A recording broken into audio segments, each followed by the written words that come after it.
अहो नमस्कार. चला म्हणलं आज काहीतरी वेगळं खाऊयात म्हणून मी धपाटे बनवत आहे किंवा थालीपीठं, तुम्हाला जे म्हणायचं आहे ते म्हणा.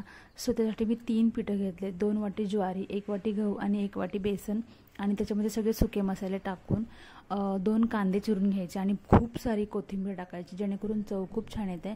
आणि 20 ते 25 लसणाच्या पाकळ्या घ्यायच्या आणि हिरवी मिरची त्याचं वाटण करून ते टाकायचं.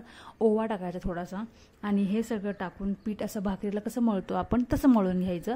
आणि कारण की थापताना खूप चांगलं होईल. आणि हे पीठ मळल्यानंतर त्याला थोडंसं तेल लावायचं, चारी बाजूनी गोल गोल करून त्याला झाकून ठेवायचं 1-2 मिनटं, कारण की पीठ छान मुरतं. त्याच्यामुळे आपले जे धपाटे आहेत ना ते खूप छान होतात. आणि स्वच्छ एक सुती कपडा घ्यायचा आणि त्याच्यावर असं गोलाकार करून थापटून घ्यायचं. थापटल्यानंतर त्याच्यावर तीळ टाकायचं. आणि हां, मला सांगा हे 5 होल का करत असतील माहीत नाही. मे बी आपण जे बघत आलो तेच करतो ना हल्ली, किंवा जे आपण लहानपणापासून बघतो तेच करतो ना आपण, मे बी म्हणून. आणि मी 2 तवे ठेवलेत कारण की मला हे माझं धपाटे केलेलं माझ्या सासरी पण घेऊन जायचं होतं. सो मला वेळ नव्हता, त्यामुळे मी 2 तवे टाकून करून घेतले पटपट. चॅनलला अजून सबस्क्राईब केलं असेल तर प्लीज माझ्या चॅनलला सबस्क्राईब करा. असेच माझ्या आवडीचे पदार्थ मी टाकत असते. Bye guys, take